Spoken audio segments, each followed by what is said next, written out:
And now to President Trump earlier today, boasting about how the U.S. strikes have largely, quote, knocked out Iran's military. Watch. They have no Navy. It's been knocked out. They have no Air Force. It's been knocked out.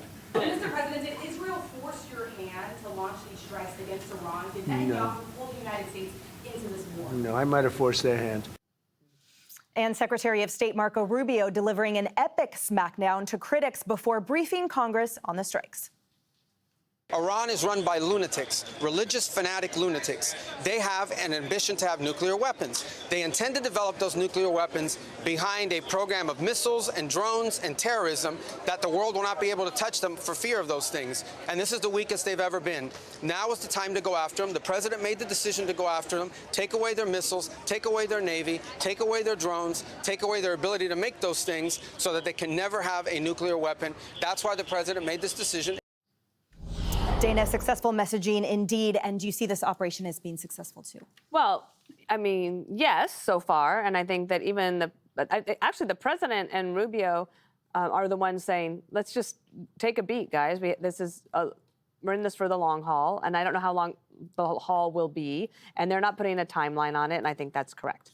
I do think that Rubio is an excellent communicator, so you have basically four people right now that are making most of the news and the statements. So there's President Trump, of course, then you have Pete Hegseth and General Kane, and then you have Marco Rubio. But also, those four individuals are extremely busy people, and they have a lot that they have to do and a lot that they have to manage. And so they're the communicators, but also you could see the need for some additional communicators to understand what is going on and what the mission is and how they define success. Like, what does success look like in the end? And that's what some people today are saying, well, how do you define that? I think Rubio got closer to that today. Although I could pick amongst all of them and say, I agree with that, I agree with that. And if you want to talk about a forever war, how about the one that started in 1979? Okay, so we could go back through all of that. At the same time, you are dealing with the fact that Iran is not only ruled by religious lunatics, they are harboring terrorists. The leader of al-Qaeda today, right now, is alive and living in Tehran.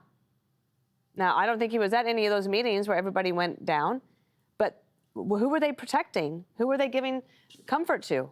Al-Qaeda, so there's that. And I believe the other problem is that Iran, having taken a beating last summer, didn't take a lesson, right? They said, well, I guess we'll just keep going. And Witkoff last night on Hannity says, they came into the meeting last week and said, we don't care what you do. We have enough material right now for 11 nuclear weapons, or nuclear bombs. So Iran is basically saying, now that they have the fact that their leadership is decimated, they just want to burn it all down. They're like, if we're going down, all of you are going down with us, and that's why you see them attacking everyone else. But they are definitely backed into a corner. I think the Iranians are hoping that Trump and Netanyahu will back down and that they can have some sort of way to survive. What I gather from what the president and the Secretary of State and Secretary of War have said is that that's not going to happen. Jesse, you've been covering this alongside Dana since that first Saturday. What are your thoughts on how this has been unfolding? Well, we're crushing them. And you're hearing people say, oh, well, the attack wasn't imminent. Why would you wait for an Iranian attack to be imminent so you can justify it to Democrats? These guys were nuking up. Trump's not going to wait around. He had a window, they had a meeting for breakfast, and he took the shot. You can't allow Iran to blackmail the global economy. Look at Little Rocket Man. Look at what he's done in Asia. Imagine a Muslim Little Rocket Man, what he could do in the Middle East. No bueno. And you'd have a nuclear arms race in the Middle East. Their ballistic missiles can already hit Europe. Couple more years, they're going to be able to hit the east coast of the United States. And China finances the missile program. It is incredibly expensive and dangerous to defend against these missiles. And then you have the terror proxies from Beirut to Baghdad. We all know how that went down. They constantly interrupt the free flow of oil through the Strait. It jacks up prices. It jacks up premiums. It boosts inflation. And China buys all the cheap sanctioned oil. That's not going to happen anymore, because what we've done here is now with Venezuela and Iran, we've basically tipped over two petro-dictatorships, both proxies of Russia and Iran. It weakens both of those countries. And we now control almost the entire world oil market. And we've kicked out Russia and China from the Middle East, an oil-rich region right in the middle of the world trade from Asia to Europe. That's where all the goods and energy flows. So if this is a successful mission, this is what you call checkmate. And it's interesting that you mentioned Europe and the weapons being pointed there. And I think the allies of Europe right now have been a little bit quiet, and the real partnerships are unfolding, frankly, in the Middle East, which I think underscores how this President Tyrus has fostered those relationships and created those alliances well before this, so that the ground was fertile for everyone uniting against Iran, or I should say against the Islamic regime. Well, a couple of things. First of all, we're not going to get a fair shake from mainstream media. Here is we had this major event happen, and the question was, did Israel force your hand to launch these strikes?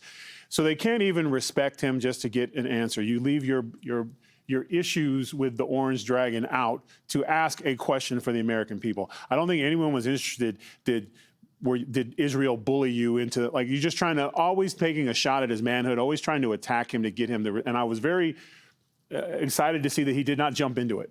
He just answered them very calm. He's very tempered now. And the thing is like, he's knocked out their Navy, their Air Force, their radar. Now they're going after their rockets. They're sending a message to the world. And it's the exciting part of this is that the Middle East is actually finally responding. This is the one time. President Trump has a record of avoiding wars. He's a peace. He wants peace. He's shown that. I don't know, was it 8? Was it 6 just wars that he stopped all over the world? And yet, no, he can't get any recognition for it. In this action with Iran, and I'm not a military guy, but I can kind of see, I played Clue as a kid. I played Trivial Pursuit. It's pretty easy to figure out. During the last administration, the world was allowed to run buckshot wild. And what President is doing is autocorrect. And all these emboldened things, they are used to what they're on. They invested a lot to get those protests here in America, to get those people. We had wide open borders. We don't know who's here. But we do know that there is a concentrated effort to downplay everything that this administration does right here at home. So we all should be watching around, because we don't know who's in our country. And to get information, we have to really pay attention to what is coming. When you hear Rubio speak, who I think is handling this magnificently, the president, he's going to give you answers. What I'm concerned with is how much of the American people are going to get actual information based off the way the media is just, initial reaction is, you know, they're just the ex-girlfriend who everything you do is wrong, instead of talking about what we need to talk about. Jessica, later on in the show, we're going to talk about the Democrat elected officials' reactions and statements about this. But I wanted to ask you about sort of your initial thoughts of all of that incredible footage of those liberated Iranian women who are cheering and celebrating in the streets. It's the first step of many in a long road ahead. But I just wanted to get your reflections on what feels like just an unfathomable joy, a pure joy. Absolutely, and the soccer team in particular. You know, it's very exciting, and they fought hard for this. Hundreds of thousands of people have died over time, 30,000 in the last month, since we really started, loading up our military capacity in the region. And President Trump said help is on the way, and I hope that this is the help. I would love to know more about what the plan is to make sure that you do have a free Iran going forward. They have plenty of religious lunatics who are standing in line to take over. We can blow them up every morning at their meeting. I assume they're going to stop having those meetings. But there are a lot of them there. I do want to push back on what Tyrus just said about, the media questioning whether we took Israel's lead in doing this as being a knock on President Trump's manhood.